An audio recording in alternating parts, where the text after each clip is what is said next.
Oke, kita lanjut. Wabah virus flu simian dari serum ALZ-113 ciptaan umat manusia terus bermutasi, hingga akhirnya menyebabkan bencana ke seluruh dunia yang berdampak pada manusia itu sendiri.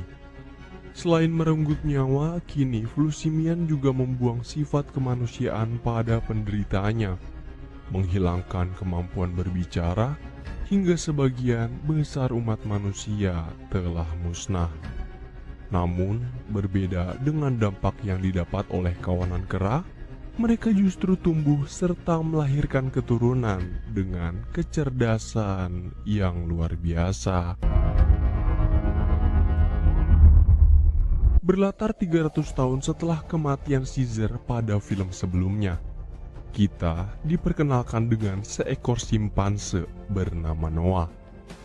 Hari ini Noah bersama dua sahabatnya, Suna dan Anaya, mencari telur burung elang untuk memenuhi syarat dalam melangsungkan ritual kedewasaan kawanan kera. Perlu diketahui kalau Noah, Suna, juga Anaya merupakan bagian dari suku kera elang. Saat beranjak dewasa, seluruh kera remaja diwajibkan mencari telur elang untuk mereka besarkan, yang dimana nantinya elang tersebut akan menjadi sahabat mereka sampai mati. Itulah mengapa Noah dan kawan-kawan berusaha keras untuk mendapatkan telur elang. Tentu, upaya yang mereka bertiga lakukan tidaklah mudah, sebab induk burung elang tidak akan memberikan telur miliknya diambil begitu saja.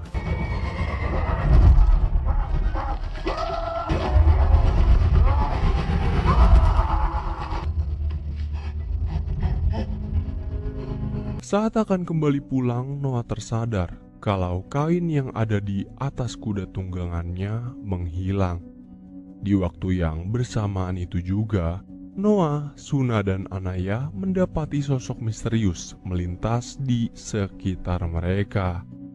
Nah, curiga kalau sosok itu adalah pencurinya, Noah bersama kawan-kawan pun langsung mengejar hingga membawa mereka sampai ke bekas terowongan kereta api yang mengarah langsung ke lembah terlarang bagi kawanan kera. Suna, Anaya, ataupun Noah sama sekali tidak pernah mengetahui alasan mengapa para kera dilarang ke lembah tersebut atau apa yang ada di dalamnya. Jadi karena tidak ingin mendapat masalah besar, Noah hanya mengambil kain miliknya yang ditinggalkan, kemudian pergi dari lokasi ini. Sang ibu merasa sangat senang mendapati Noah pulang dengan selamat dan membawa telur burung elang. Beliau kemudian meminta Noah memberitahu keberhasilannya kepada sang ayah yang merupakan ketua suku kera elang paling disegani. Naas, jabatan ayah selaku ketua suku membuat ia begitu sibuk hingga tidak sempat memperhatikan anaknya sendiri. Dan dari alasan itu, seringkali membuat Noah kecewa atas ayahnya. Di malam hari, Noah memergoki penyusup mengitari setiap rumah kera.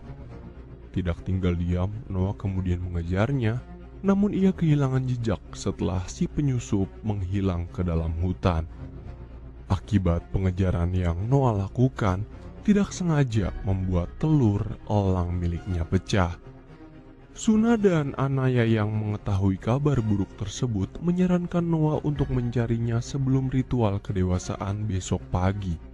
Akan tetapi Noah memilih akan mencarinya malam ini juga, meskipun hanya seekor diri. Tidak jauh setelah memasuki hutan, Noah mendapati jasad suku kera elang penjaga yang dihabisi oleh prajurit kera lain. Prajurit tersebut dipimpin oleh seekor gorila kejam bernama Silva yang diutus untuk mencari tempat tinggal suku elang. Diam-diam, Noah memperhatikan gerak-gerik Silva dan pasukannya dari balik semak-semak. Kemudian secara tiba-tiba kuda tunggangan Noah muncul di hadapan mereka, membuat Silva dan pasukannya memanfaatkan kuda tersebut untuk menemukan wilayah tempat tinggal suku Kera Elang. Noah bergegas mengejar prajurit Silva guna memperingatkan para kera. Sayangnya, upaya yang Noah lakukan terlambat sebab Silva bersama prajuritnya lebih dulu tiba dan sedang membakar seluruh tempat tinggal sukunya.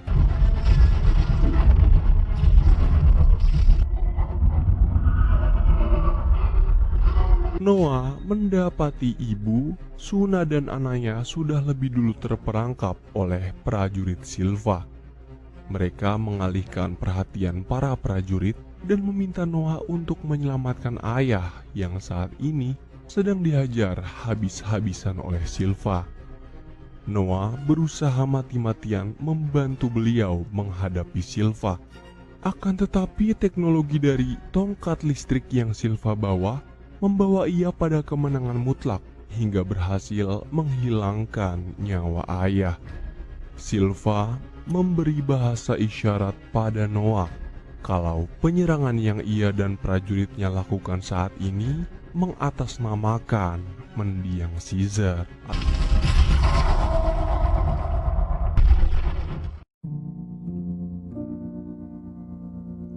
Setelah tersadar, Noah bergegas mencari jasad ayahnya untuk memberi penghormatan terakhir dan menguburkan beliau dengan layak.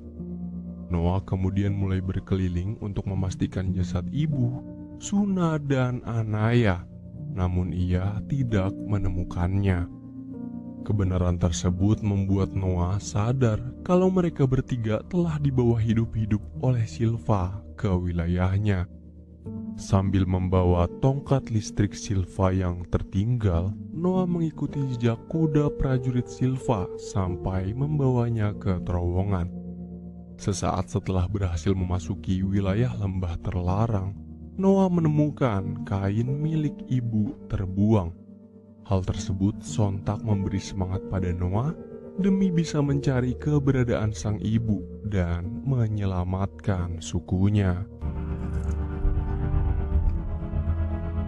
Dalam perjalanan ini, Noah tidak sengaja terperosok ke dalam lubang dan ia bertemu dengan seekor orang utan bernama Raka yang sedang berada di dalamnya. Kedatangan Noah yang tidak terduga membuat Raka menodongkan senjata ke arahnya, sebab ia mengira kalau Noah adalah salah seekor prajurit Silva. Beruntung, Noah berhasil meyakinkan Raka kalau tujuan ia menelusuri lembah terlarang ini adalah untuk mencari keberadaan ibu dan sukunya yang diculik oleh Silva. Begitupun dengan Raka, ia mengadu nasib dengan Noah atas nyawa kerabatnya yang dihabisi oleh Silva. Noah lalu sempat menyinggung mengenai perkataan Silva yang menyatakan jika perbuatan mereka mengatasnamakan Caesar. Nah, mendengar hal tersebut membuat Raka sedikit terkejut. Dia yang memiliki berbagai buku sejarah mengenai perjuangan Caesar nampak tidak mempercayai perkataan Silva. Kemudian dari salah satu buku, Raka dan Noah akhirnya mengetahui kalau Silva telah memanipulasi ajaran yang pernah Caesar tekankan ke seluruh kawanannya. Dan Mufirastis ingatkan kembali kalau Caesar sering berkata bahwa para kera akan kuat jika bersatu dan mereka tidak boleh saling menghabisi satu sama lain. Namun, Silva memutarbalikkan semua fakta itu dan malah berbuat kejam terhadap jenisnya sendiri. Di dalam lembah terlarang ini, Noah dan Raka mendapati papan reklame bergambarkan umat manusia yang sedang berpose dengan pakaian dan kondisi bumi yang tidak seperti saat ini. Dari buku sejarah Caesar, Raka menuturkan pada Noah bahwa ia mendapat informasi mengenai kemusnahan umat manusia akibat wabah virus. Bagi mereka yang masih bertahan hidup, terpaksa kehilangan sifat kemanusiaan dan kemampuan berbicaranya. Akan tetapi, berlainan dengan dampak yang didapat para kera, mereka justru tumbuh dan melahirkan keturunan yang sangat cerdas.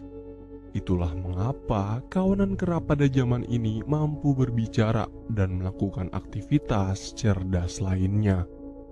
Bagi umat manusia yang bertahan hidup hingga saat ini, nasib mereka tidak lebih baik daripada hewan yang hanya bisa mencari makan secara berkelompok dan menghindari para kera karena takut.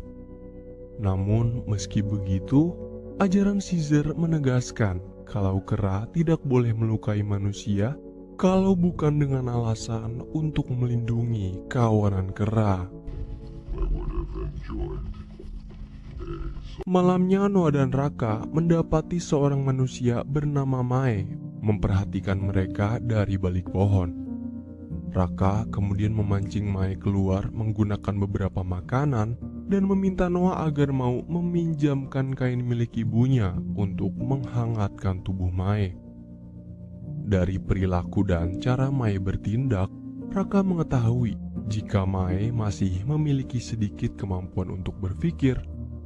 Selain itu, Noah pun menyadari jika Mae adalah pelaku yang mencuri kain miliknya, juga penyusup yang diam-diam mengelilingi wilayah sukunya.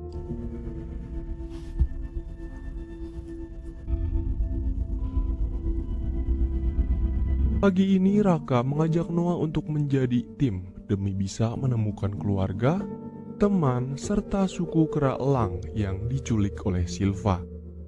Tidak lupa, Raka juga meminta izin dari Noah agar mau mengajak Mae, sebab ia tidak tega meninggalkannya seorang diri di hutan ini. Dalam perjalanan ini, Noah, Raka, dan Mae begitu terkejut setelah mendapati kelompok manusia yang sedang mengais-ngais sisa makanan dan meminum air sungai kotor seperti hewan di sekitar mereka. Dari keadaan mengenaskan ini membuat Raka merasa kasihan dan ia mengajak Noah agar mau menetap sementara demi merawat kelompok manusia. Sayangnya Noah menolak dan ia merasa tidak peduli dengan keadaan umat manusia, sebab Noah lebih mementingkan keselamatan ibu dan sukunya. Tidak berselang lama, Silva bersama prajuritnya datang dan langsung membantai kelompok manusia secara membabi buta. Raka berusaha memberi komando dengan mengerahkan para manusia agar lari secara terpisah dari satu sama lain untuk bisa mengecoh prajurit Silva. Tidak jauh dari tempat kejadian, Noah berhasil mendapati Raka dalam masalah. Dia yang tidak ingin ada lagi korban akibat kekejaman Silva bergegas membantu Raka dan menuntun beberapa manusia lain. Sayangnya, upaya Noah justru membuat Mae menjadi incaran utama Silva. Dan saat Mae hampir terkepung, tanpa disangka-sangka dia meneriakkan nama Noah demi mendapatkan pertolongannya.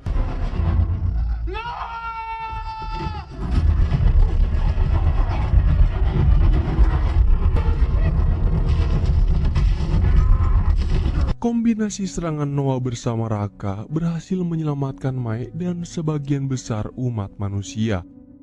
Mereka bertiga kemudian melarikan diri dari Silva dan prajuritnya sampai ke tepi sungai.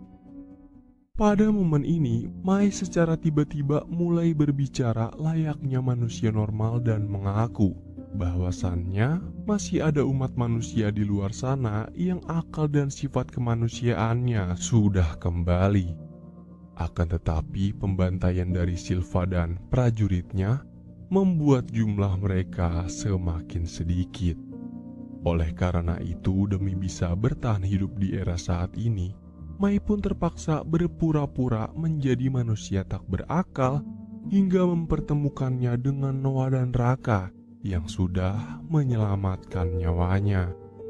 Sontak, pernyataan Mai membuat Raka semakin peduli atas dirinya.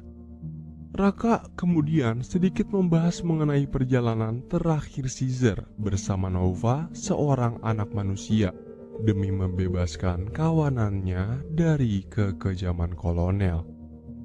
Dari pernyataan Mai dan sejarah yang Raka ceritakan, berhasil membuat Noah terinspirasi dan ia berjanji akan terus melindungi Mai. Where is your mother now? My mother taught me silence. Mai juga sempat menyinggung tujuan Noah untuk mencari keluarga dan sukunya yang diculik oleh Silva. Sebagai bentuk balas budi, Mai menuntun mereka berdua menuju sebuah wilayah di mana Mai pernah melihat Silva dan prajuritnya membawa kawanan suku Kera Elang. Namun ketika akan menyeberangi jembatan, secara tiba-tiba prajurit Silva datang mengepung mereka dari dua sisi berbeda. Pertarungan pun tidak lagi terelakkan, sampai-sampai menyebabkan Raka jatuh dan terhanyut ke arus sungai yang kencang.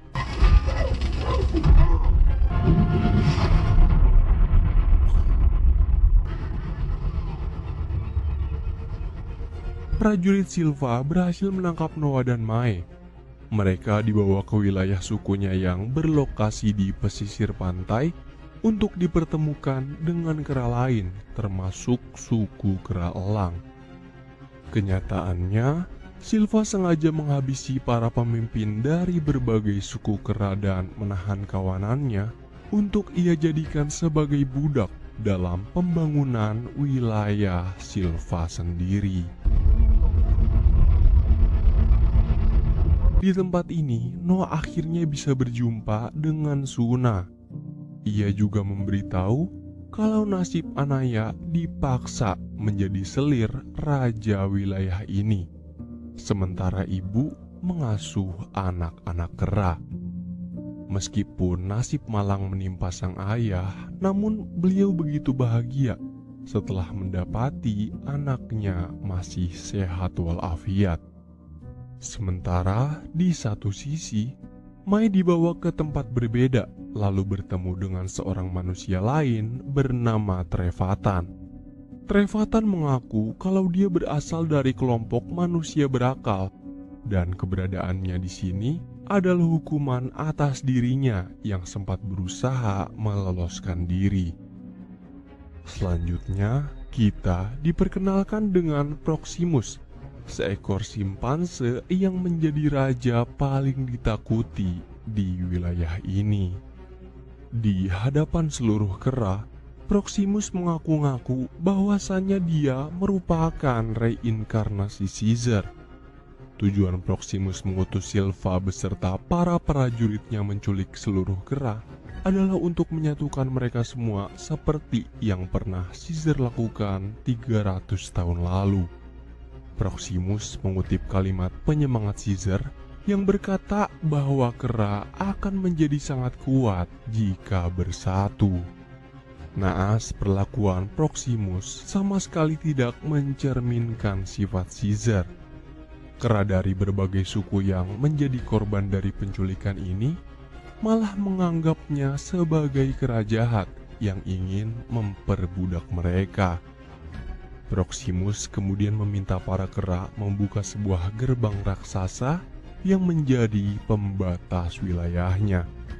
Menurut keterangan Trevatan, gerbang tersebut sudah ada sejak umat manusia masih berperang dengan kawanan kera.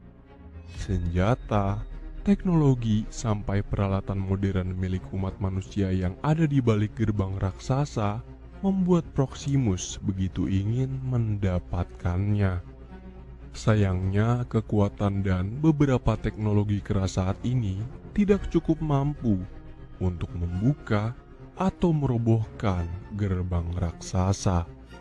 Mai memperkirakan kalau Proximus berhasil mendapat segala teknologi juga persenjataan yang ada di balik gerbang raksasa, maka Proximus akan memusnahkan seluruh umat manusia yang tersisa di atas bumi ini, serta menjadikan dirinya sebagai raja mutlak yang memperbudak bangsa kera. Diam-diam, Mae meminta Trevathan agar mau membantunya menggagalkan upaya Proximus. Akan tetapi, Trevathan malah menolak rencana Mae dan memintanya menerima nasib seluruh umat manusia yang tidak bisa diselamatkan lagi. Di lain sisi, Noah menemui Suna untuk membahas peraturan atas larangan suku kera elang mendekati lembah terlarang. Noah pada akhirnya sadar kalau larangan tersebut dibuat guna merahasiakan keberadaan dunia luar yang kejam dari sukunya. Tidak lama kemudian, Proximus mengutus salah satu penjaga menjemput Noah, Mae, dan Trevathan untuk melangsungkan makan siang bersamanya. Alasan Proximus mengundang mereka bertiga adalah dikarenakan kehebatan Noah dalam memperbaiki tongkat listrik milik Silva. Sementara Mae dan Trevathan berasal dari kelompok manusia berakal. Proximus terang-terangan meminta bantuan Noah mengupgrade teknologi mereka agar bisa membuka gerbang raksasa, yang mana tujuan Proximus sebenarnya adalah ingin mendirikan kerajaan kera agar mereka bisa hidup dengan layak. Proximus kemudian memperingatkan Noah agar berhati-hati terhadap Mae ataupun Trevathan, mengingat umat manusia dan kawanan kera pernah melakukan peperangan yang sangat intens. Ditakutkan Mae dan Trevathan akan kembali memicu peperangan dengan mencuri persenjataan serta teknologi yang ada di balik gerbang raksasa. Nah, perkataan Proximus barusan membuat kepercayaan Noah atas Mae sedikit berkurang. Akan tetapi di balik itu semua, dia hanya ingin menyelamatkan ibu serta suku kera elang dari kekejaman Proximus.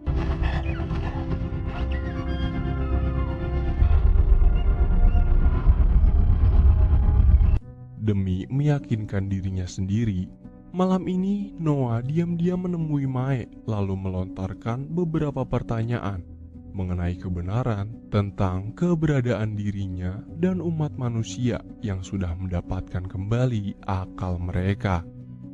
Kemudian Mae menuturkan kisah tentang 300 tahun lalu, di saat manusia merupakan makhluk paling cerdas di antara makhluk hidup lain yang ada di muka bumi. Namun seiring berjalannya waktu, kecerdasan manusia itu sendiri membuat keberadaan umat manusia terus berkurang akibat wabah virus yang mereka ciptakan, hingga berakhir mencerdaskan kawanan kera dan membalikan situasi kehidupan mereka seperti zaman saat ini. Lalu tujuan Mae mengantar Noah ke wilayah kekuasaan Proximus. Selain untuk membantu Noah membebaskan sukunya, Mae rupanya sudah mengetahui tentang keberadaan gerbang raksasa. Dia tidak pernah berniat ingin mencuri senjata, teknologi, apalagi memusnahkan para kera. Tetapi yang Mae inginkan hanyalah sebuah jurnal berisi berbagai pengetahuan demi bisa mengembalikan kondisi manusia menjadi normal. Mempercayai semua perkataan Mae, Noah kemudian menemui Suna dan Anaya guna mendapatkan bantuan dari mereka membebaskan suku kera elang. Sesuai dengan instruksi dari Mae, Noah, Suna, dan Anaya mengambil beberapa alat peledak dari gudang persenjataan Silva untuk mereka pasangkan di sekeliling bendungan wilayah ini. Sayangnya aktivitas yang mereka lakukan berhasil dipergoki oleh Trevathan. Terus takut kalau dia akan melaporkan rencananya pada Proximus, Mae pun terpaksa menghabisi nyawanya di tempat. Selanjutnya, Noah dan kawan-kawan menggendong Mae menyeberangi gerbang raksasa, melalui jurang di sekitar pantai dan masuk ke dalam melalui ventilasi pembuangan. Selagi Noah, Suna, dan Anaya berjaga di luar, Mae bergegas menelusuri setiap ruangan untuk mendapatkan jurnal yang ia maksud. Saat Mae tiba di salah satu ruang, kebenaran lain pun terungkap. Mae rupanya sengaja membohongi Noah dengan alibi jurnal, lalu memanfaatkan ia dan kawan-kawan untuk mendapatkan sebuah chip transitor yang bisa mengaktifkan suatu mesin. Di tempat berbeda, Noah, Suna, dan Anaya yang tidak mengetahui kebohongan Mae justru mendapati berbagai buku dari 300 tahun lalu.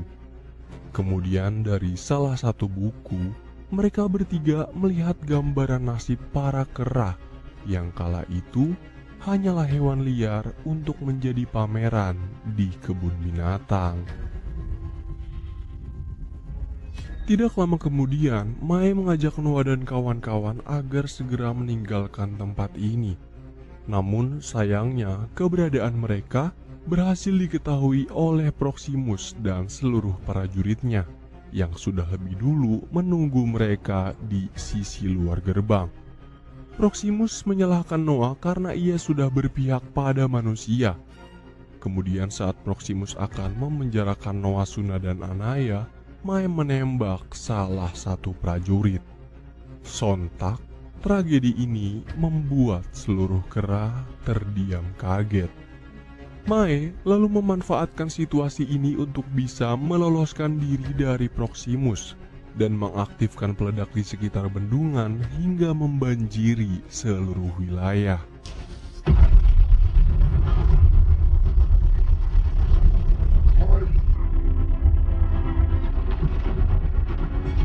Secara tiba-tiba, Silva datang dengan hasrat ingin menghabisi nyawa Noah karena merasa ini semua adalah kesalahannya.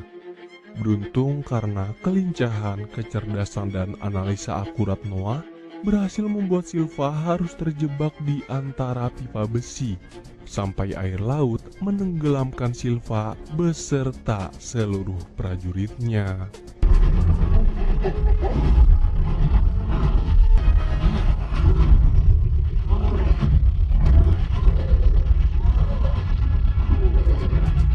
Noah bergegas menuju ventilasi pembuangan sebelumnya untuk bisa keluar dari tempat ini.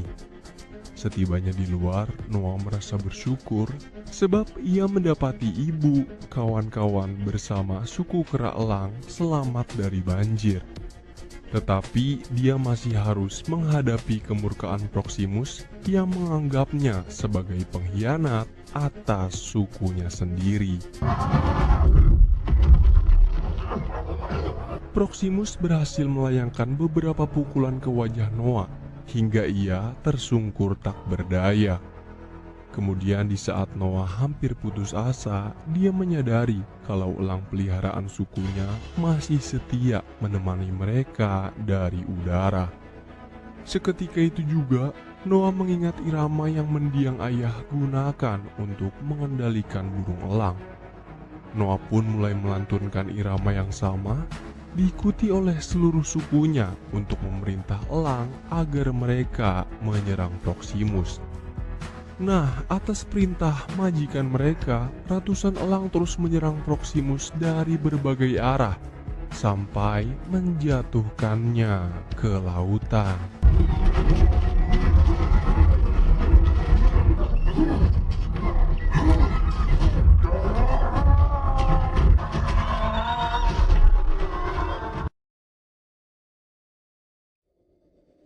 Pada akhirnya, suku kera elang sepakat mengangkat Noah sebagai Eagle Master dan menjadikannya pemimpin suku menggantikan mendiang ayah. Sebagai debut pertamanya selaku pemimpin, Noah mengajak anggota sukunya pulang ke wilayah lama dan membangun kembali tempat tinggal mereka. Beberapa hari kemudian, Noah mendapati Mae mengunjungi wilayahnya. Tujuan Mae adalah untuk mengucapkan permintaan maaf karena telah membohonginya dan mengutarakan banyak rasa terima kasih karena masih mempercayai umat manusia. Sayangnya, semenjak melewati berbagai kejadian bersama Mae di wilayah Proximus sebelumnya, membuat Noah sedikit ragu. Bisakah aku mempercayaimu sebagai teman, atau aku harus mewaspadaimu karena menjadi musuh? Mengingat sedari dulu umat manusia dan kawanan kera terus melakukan perselisihan yang merugikan kedua belah pihak. Di satu sisi, Noah tidak ingin menghilangkan kepercayaannya kepada Mae. Namun, di sisi lain, Noah mendambakan kedamaian mutlak atas sukunya dari peperangan. Kemudian, sebagai bentuk kepercayaannya pada Mae, Noah pun menitipkan sebuah kalung yang pernah Raka berikan sebagai tanda persahabatan mereka, walaupun jika nanti manusia dan kera akan kembali berperang.